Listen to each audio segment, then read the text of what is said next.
12 years ago, I don't think any of us had any idea where this whole industry was going.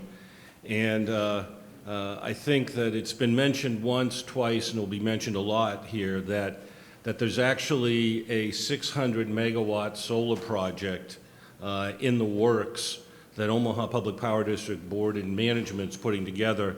I don't think we saw that coming 12 years ago, and I think it's this conference, if you took a look at the trajectory of this conference and the investment that has gone on into renewable energy, it's just this straight line up. And as John and others have been saying, the evolution of this conference, initially we were into wind, we went into solar, and you'll see a lot of battery discussions and more battery discussions as we go through this conference and the future ones.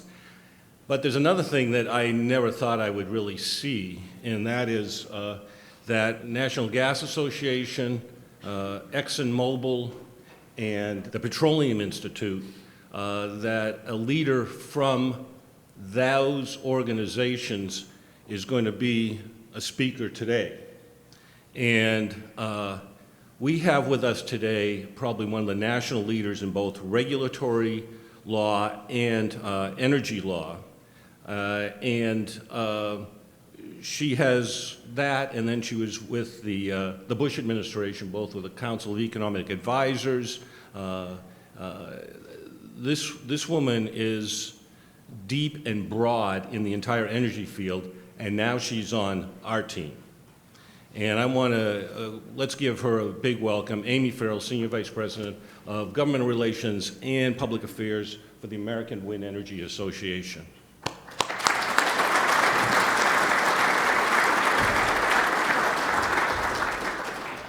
So thank you very much, Rich, for that kind introduction, and thanks to everyone here for having me. Happy to be in the state. It's an exciting time. I'm going to talk a lot about things nationally. I've also been working with the team and going to talk a little bit about what we see in Nebraska as well. I do want to thank John for inviting me to come to the state. Like I said, I see there's a great opportunity here, and we do have incredible partners in the state, Rich and his team, as well as Josh Moaning, who heads up New Power Nebraska, who's out there really telling the positive stories of wind energy development in the state. So with those great partners, we at the National Association feel like we can really expand what we're able to do and deliver. And I look forward to talking to you a little bit about that picture here. So for today's presentation, I'm going to start with the national wind market update. I'll talk a little bit about the benefits of wind development, some of which have been touched on here. Dive in the national wind outlook, sort of what we're looking at between now and 2030. And then talk about, again, Nebraska wind development and some of the policy drivers that I think we're focusing on nationally. It's really important for you all in Nebraska to focus on because I think we all recognize the more we can work together to continue to expand wind deployment, the better off that the state's going to be. So again, I'll start by looking backward a bit here. One of the big success stories of wind energy is really the incredible cost reductions that have come down. We've hit almost 70% of cost reductions in the last decade. And so now we're talking about new energy that is cost competitive and is really able to take off. That was brought into place because we had some stable federal policy. We also, with that stable policy, were able to onshore a lot of manufacturing, driving costs down, and the turbine manufacturers and others in the supply chain have really been innovating.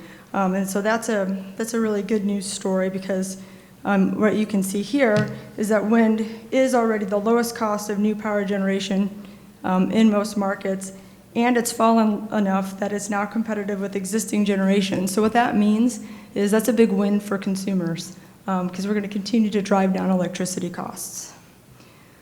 With that massive reduction in costs, we see that wind is now the #1 U.S. renewable energy capacity source. Currently, and I say currently, but I'm going to put a caveat here because all our current numbers were based on our research team's work through the end of second quarter.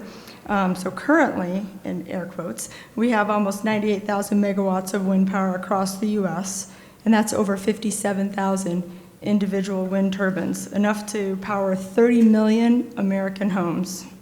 You can kind of see the trajectory here. Wind energy has grown significantly since the early 2000s and has more than tripled since 2008.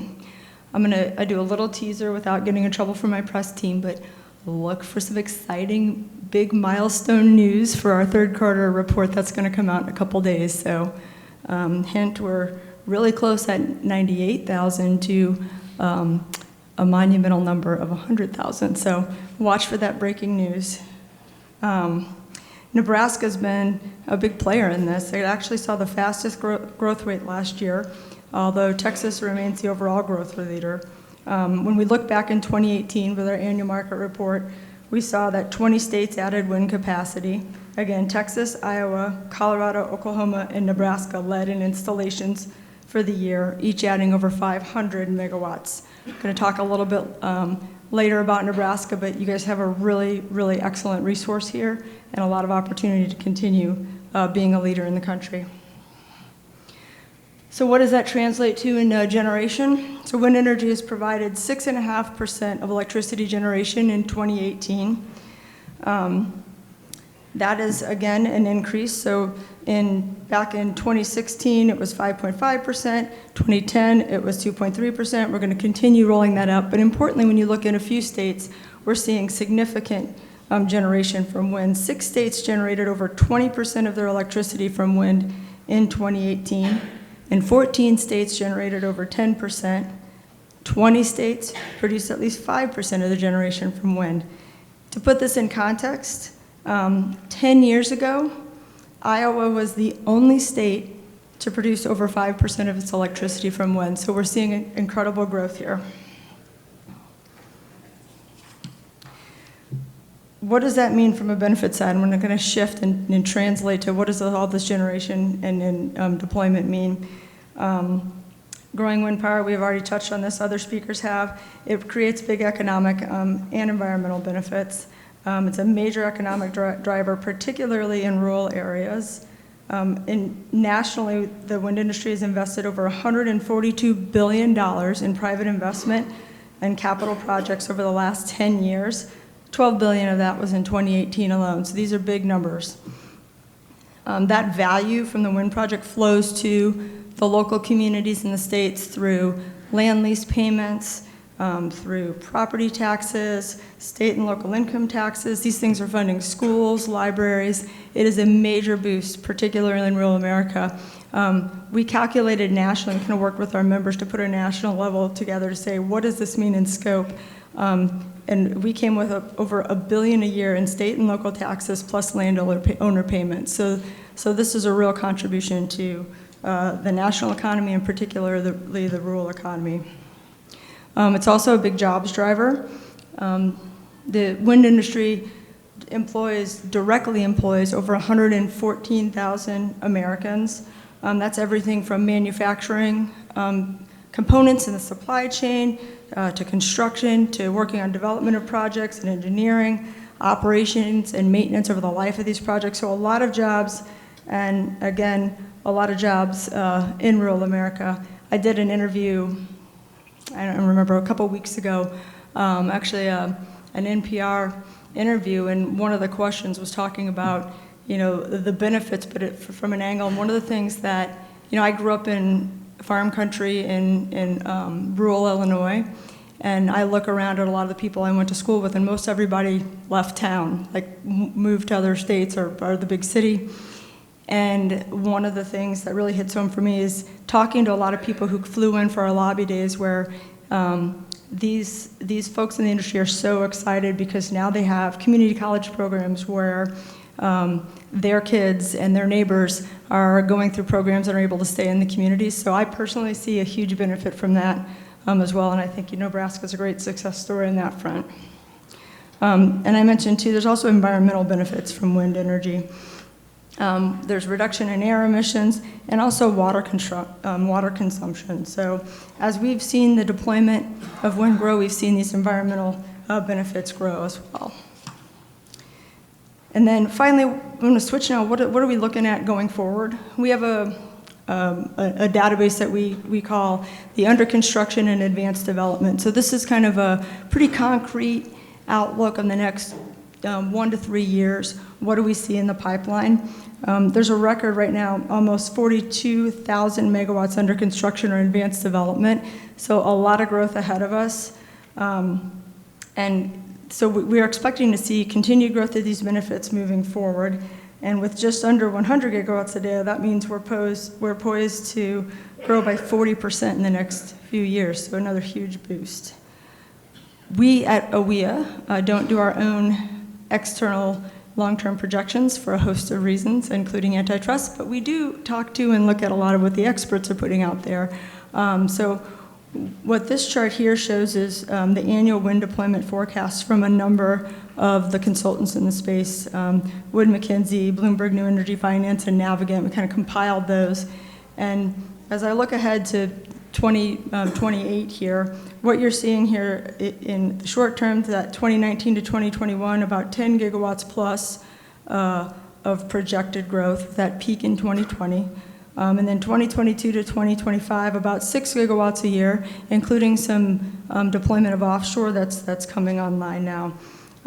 One thing that's interesting, and it'll be a topic I think what Rich and I talked to, is some of the constraints the experts see in growth are around transmission. But one of the things that are a couple of things that are boosting this growth are strong C&I demand. You guys have seen some of that in the state, as well as state policies. And so when we look at the bullish forecasts, that include solutions to transmission, as well as continued policy growth and customer demand. You know, those bullish categories, if I were to take this and say what those expectations are, those are looking at like, 10 gigawatts a year, continued growth going forward. So there's a lot of opportunity. Now I'm going to talk a little bit about wind power in Nebraska, although you guys are the real experts here. Again, we have 1,972 megawatts of wind capacity across 25 projects. Remember that caveat on our annual report timing, so this will continue to get updated. Nebraska is the 18th state to join the Gigawatt Club. That's the states that have over 1,000 megawatts, and you guys joined in 2016. And wind makes up about 14% of the electricity generation, and that puts you number 13 in the country.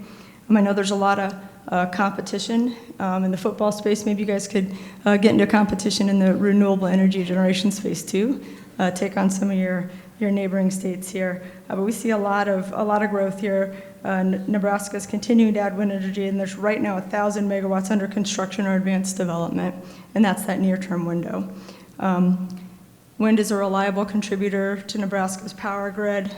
SPP, which Nebraska, the Southwest Power Pool, which Nebraska is part of, has actually been a great success story showing how you can reliably integrate significant amounts of renewables into the grid. There's some great quotes that come out of the SPP leadership. One I like to read here from their vice president of operations said, 10 years ago we thought hitting even 25% wind penetration level would be extremely challenging, and any more than that would pose serious threats to reliability. Since then, we've gained experience in implementing new policies and procedures, and now we have the ability to reliably manage greater than 50% of wind penetration, and that's not even our ceiling. We continue to study even higher levels of renewable variable generation as part of our plans to maintain a reliable and economic grid of the future. So that's a really great quote and a really great aspiration here as all of us move forward. Next, I want to talk about the roles and what are other drivers for demand. Utility demand is great. Utilities in Nebraska actually have 3 in the top 10, if you can see here in terms of purchasers of renewable energy, with Omaha Public Power District ranking 5th for public utilities with wind capacity on their system. I saw a woman over there introduced. Thanks, good job, keep that up. OPPD is buying power from the Grand Prairie Wind Farm in Nebraska, which was the largest wind project built in 2016. We've also got Lincoln Electric System ranked 8th on this list, and the Nebraska Public Power District ranked 10th. So that's great leadership in the country and in Nebraska. Non-utility wind energy purchasers are also important. As you all know, I don't have to tell you, Facebook coming in, a big driver there. was the availability of renewable energy, and we're seeing this across the country.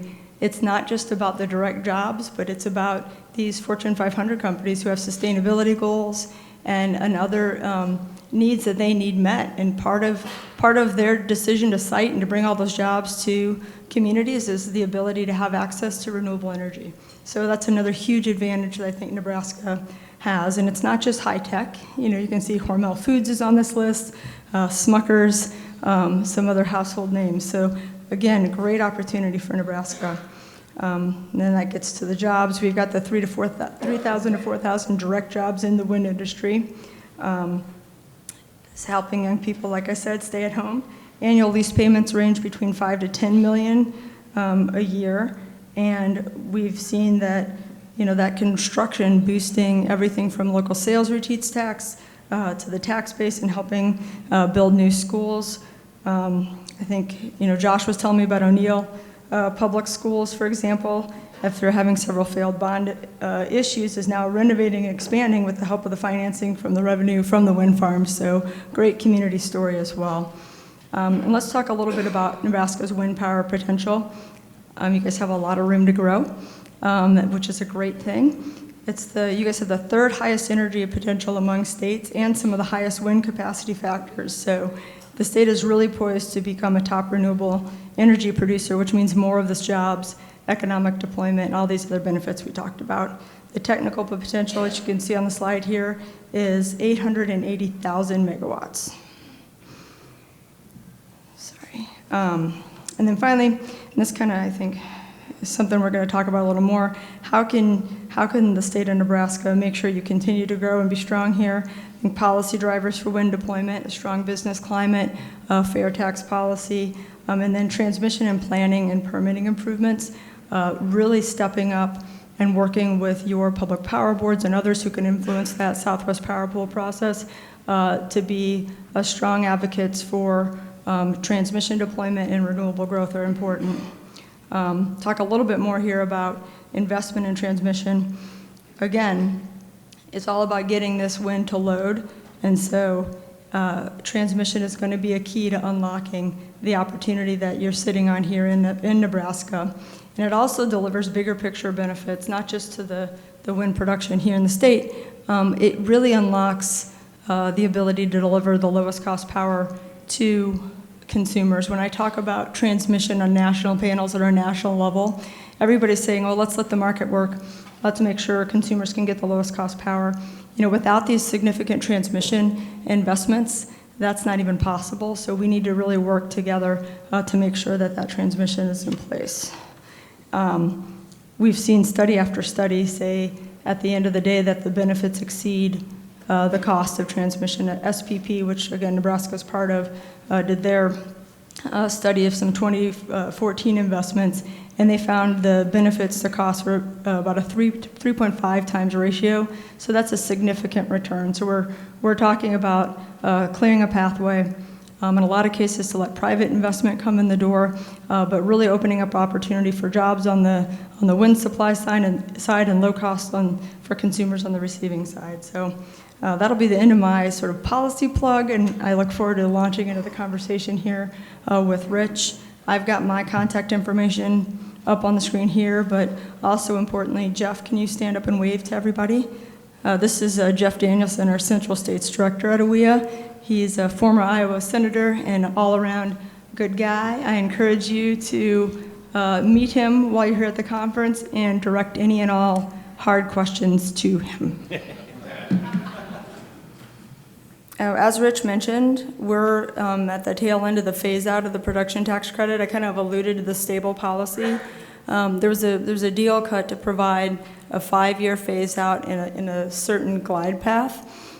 And that has been important because that certainty has enabled steady investment and helped bring those costs down. We are coming off of that, and one of the things I would say that's a good news story for Nebraska is when you look at the Lazard comparisons of LCOE for electricity, new electricity, even unsubsidized, you guys have... Don't do the acronym, tell them what you're...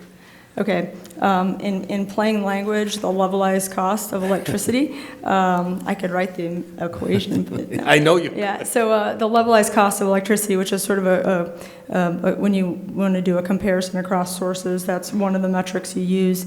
And if you take out all the, even out with the out of the subsidies, the wind is the lowest cost producer for new electricity. Nebraska Wind, I mentioned that potential. I mentioned the high capacity factors is very competitive even without subsidization. So that's a positive story for Nebraska Wind. Again, transmission will be an important part of that, and that's where I would focus a lot of muscle and effort here as I think forward in the states. We are continuing to have conversations at the national level, kind of looking at a lot of policy happens through tax policy. There's extended factors at the end of the year. These are going to be ongoing conversations. One of the big things we've been pushing as a wind industry is the importance of tax parity. So making sure that there is equal treatment for the renewable sources so we're able to compete. I don't want to preempt. I think you're going to ask me a question about storage. But that's linked to the tax policy too. But Yeah, no.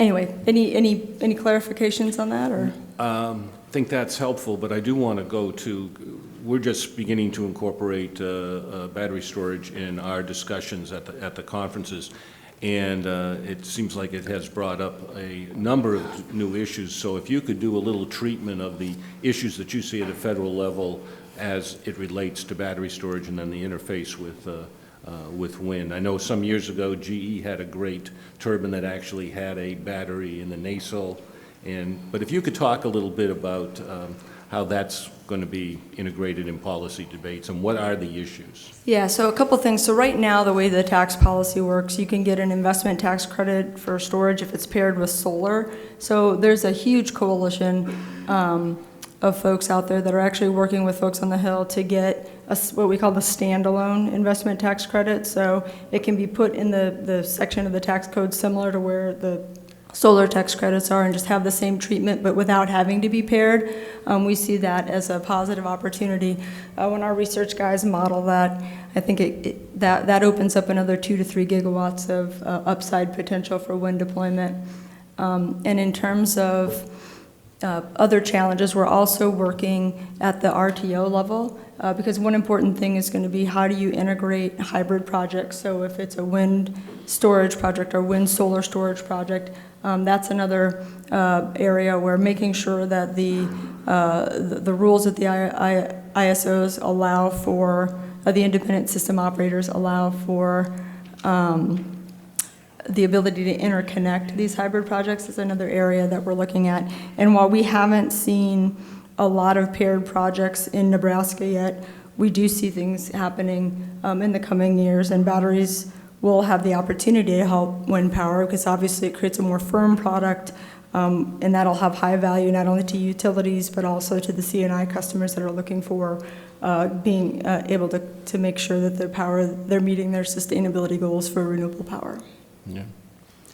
Corporate buyers. Yes. Growing. So we actually conducted a study looking at the growth potential through 2030 for C&I customers, and 100, I think it's 85 gigawatts projected growth between now and 2030 from corporate purchasers. And 1,500 megawatts of that is expected in Nebraska, looking at the report our research team did. We did that for a number of reasons. One, I keep talking about the RTOs, but in the planning processes, a lot of times right now what they do is they look on rules at the books and they don't look very far out. When you think about a transmission asset, that's a long-term planning horizon. There are a lot of steps to get that online, and you want to be able to consider what that load and that need's going to be going out. So when you add state policies plus the corporate purchasers, that projected growth in corporate purchasers and that kind of demand for renewables, it really does paint a picture and make a strong case for those planning processes to consider significantly more renewables and the transmission to enable it. Great. Give some advice as to states that are doing innovative work to to try to foster and grow their renewable energy sector? That's a good question. I mean, I don't think of it in terms of specific states as in terms Okay. of specific, policies or other things that create a climate. So everything from having kind of certain and reasonable and fair regulatory policy so you can make sure you get your projects cited.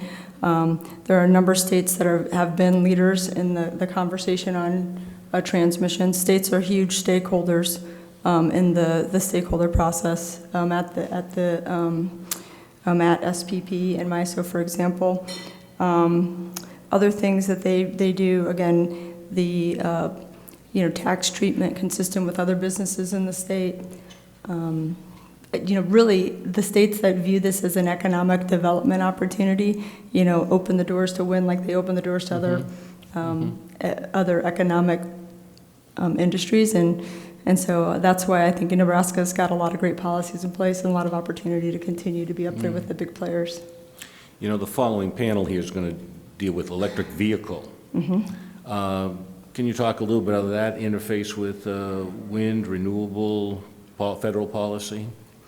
Yeah, there are a number of coalitions out there, and we don't have our own sort of a We As Electrification campaign going on, but we do work with a number of players. It's a top priority, for example, for the Edison Electric Institute. There's a lot of win-wins out there. It can generate new demand for electricity, which is something the investor-owned utilities are fond of, but from a renewable standpoint, it also creates significant opportunity because a lot of that new demand can be provided by renewables. Wind in particular, if you think about charging patterns, a lot of the wind is strongest when it blows at night. If people are coming home, plugging in their vehicles, that's a great opportunity to take advantage of that high resource and low-cost power. So I just see a ton of synergies between EV growth and renewable growth. We're about ready to run out of time. Do you have any closing messages for all of us in Nebraska?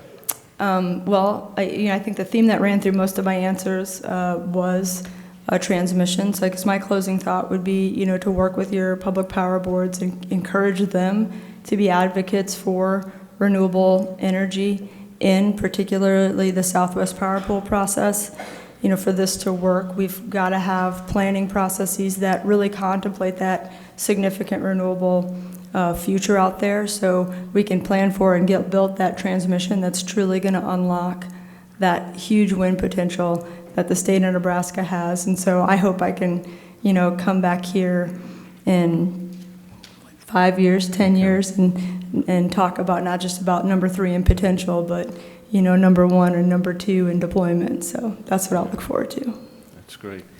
Amy, you'll be around a little bit out in the lobby, so if anybody wants to touch base. Definitely. I'll be hanging out, and I will take all the easy questions, and I'll make Jeff with me again for anything tough. So thank you for coming. the attention, and I really appreciate being here. Thank you. Thank you.